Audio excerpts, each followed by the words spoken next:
नमस्कार।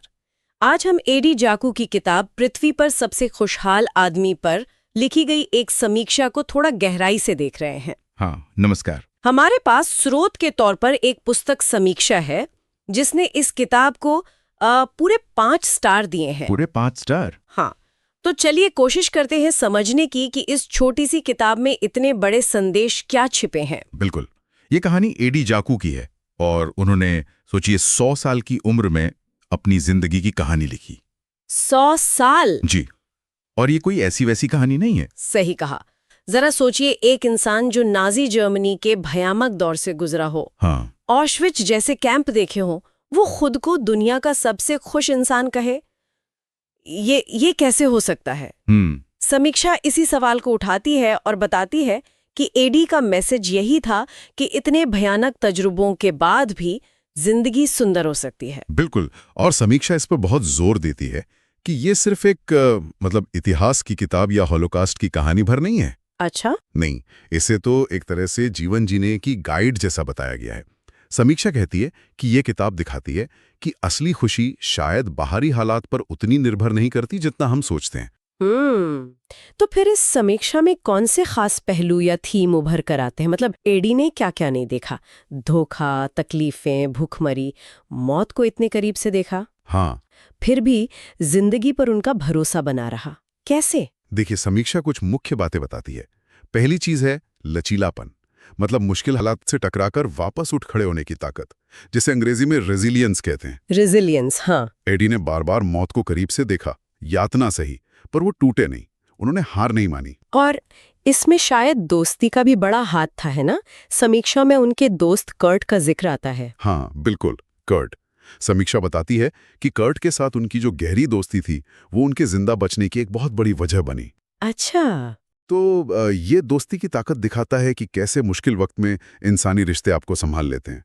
लेकिन एक और चीज है जो समीक्षा को शायद इससे भी ज्यादा जरूरी लगती है। वो क्या? वो है क्षमा और दया। क्षमा, इतनी तकलीफें सहने के बाद। हाँ, इतनी ज्यादा क्रूरता झेलने के बाद भी एडी ने नफरत को अपने दिल में जगह नहीं दी। समीक्षा में एडी का एक बहुत दमदार कोट है।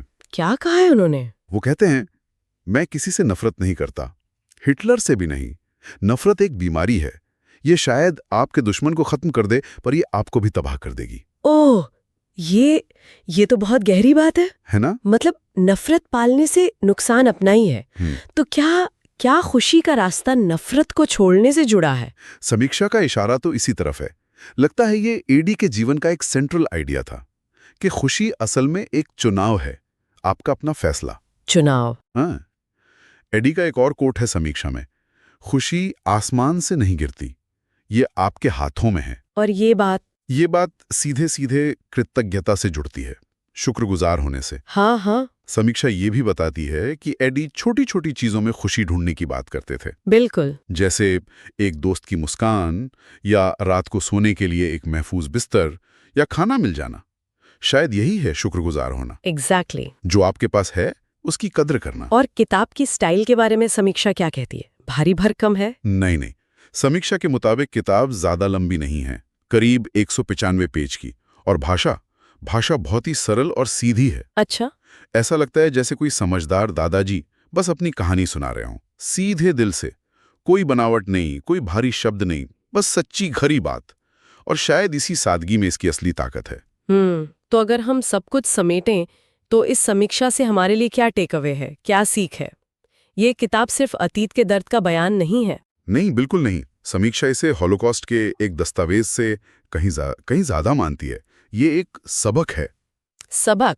किस चीज का? सबक के बहुत बुरे भयानक अनुभवों के बाद भी एक अच्छी, एक भरपूर, एक पॉजिटिव जिंदगी जीना मुमकिन है।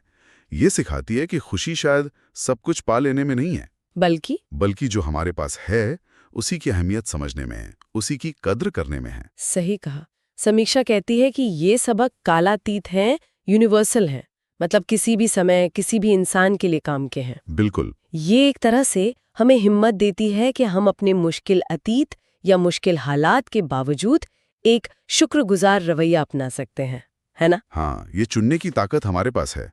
और जाते जाते एक सवाल, एक सवाल जो ये समीक्षा शायद पाठक के मन में छोड़ जाती है। हाँ, बताइए। कि अगर खुशी सच में बाहरी हालात से उतनी बंधी हुई नहीं है जितनी हम मानते हैं, तो फिर कोई इंसान अपने अंदर इसे कैसी जगह रख सकता है, खासकर तब जब जिंदगी वाकई बहुत मुश्किल हो। ये सोचने वाली बात है। हाँ, इस पर शायद हम सबको सोचना चाहिए।